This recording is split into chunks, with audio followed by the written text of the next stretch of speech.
Hey guys, so we are here with Mr. Jamal Hill himself. We have Swim Uphill.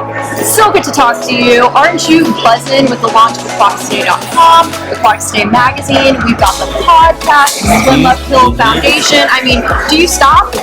I don't stop, actually, but that's because drowning doesn't stop.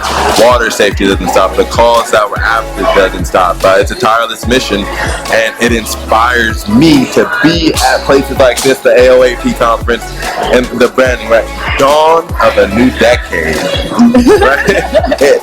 That's what we're doing. We're creating a future. So I don't stop, and I don't plan on stopping anytime soon. Good. You know that you don't, because you're creating so many amazing resources, educating the community about the aquatics industry and the community. And there's so many amazing gifts that you're providing for all of us. So tell us, what's something that you're looking forward to the most from this conference and from this next 3 days? Your key takeaways or some of your goals?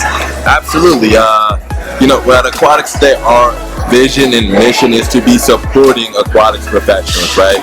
The heroes need support too, right? Who looks out for them? So what I'm looking forward to here is just keeping my ear to the ground, right? What are the best practices that these aquatic professionals are using around the nation? How can we improve systems that may be slightly archaic? And ultimately, how can we provide leadership development from the top all the way down to the bottom ranks of the people who we see every day, heroes like lifeguards? Yeah, and we're hearing a lot throughout today that we're kind of stuck in an echo chamber. We're hearing the same things. We're in a bubble of communication in the aquatics community. And what does that mean to you, and how are you looking to change that? Absolutely. Well, this is a great time to say a new Aquatics Today podcast episode just dropped today, which I'm the host of, and we talk about leading with innovation.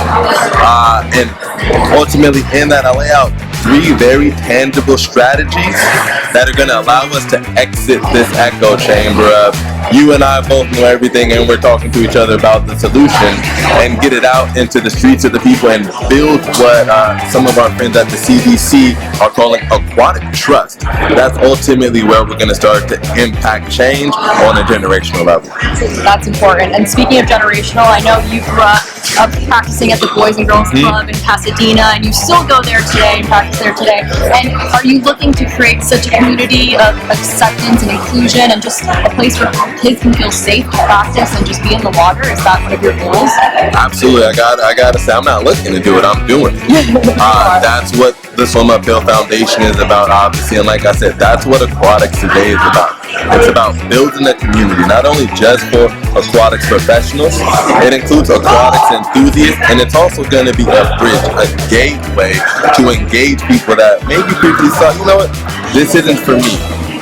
This is boring. This is, what's the point to it? Bring in some education, bring in some entertainment, and really ultimately bring in inspiration, because I think that is the biggest disconnect between us as aquatics professionals, the people we want to impact, and the people we need to help make that impact. And clearly, with any dissonance with generational gaps, and you're clearly bringing in new technologies, innovation, the Drowning Summit coming up. You have so many kind of new modern ways to engage with that younger demographic. And how important is that, do you see, in the evolution of aquatics over the next couple of years? Yeah, absolutely.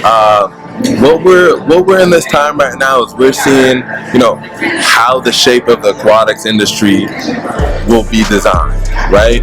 And ultimately, these things that you're talking about, like technology, being aware of trends going on in cultures internationally, the people who are able to identify that and apply it, those are going to be the ones who design, right, the framework for the new aquatics industry, the new aquatics culture. So that's what I keep my mind and my heart on. That's what our Aquatics Day team focuses on, is again learning from the past, learning from the giants that have come before us, and applying that for a brighter future that we can all be more inclusive in. And inclusivity obviously is key for you in Amen. terms of multiculturalism, but also in terms of ability and disability. Absolutely. And what are your thoughts on that? Well, I'm a proud Paralympian, a Tokyo 2020 Paralympic medalist in swimming, of course.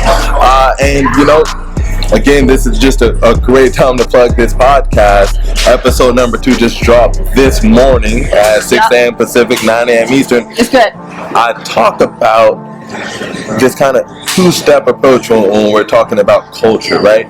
Step number one is leading with ability in mind. Okay, thinking that, is my facility, is what we're building going to be accessible to people with different handicaps?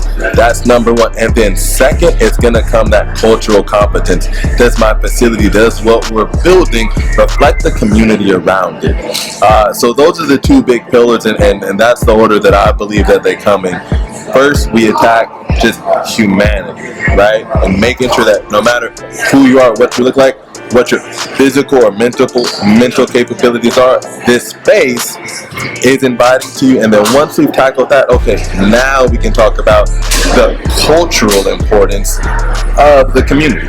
I love that. So, we're all the same, we're all one, and that's a human level, a great baseline to start off that I think will bring a lot of connection within this community. You're doing amazing things. I'm just so excited to see where Swim Uphill goes, Aquatics today, and just the dawn of a new decade. The dawn of a new decade for us all. Thank you so much, Mr. Jamal Hill. It's always a pleasure speaking with you. Thank you, Alexi. Appreciate it.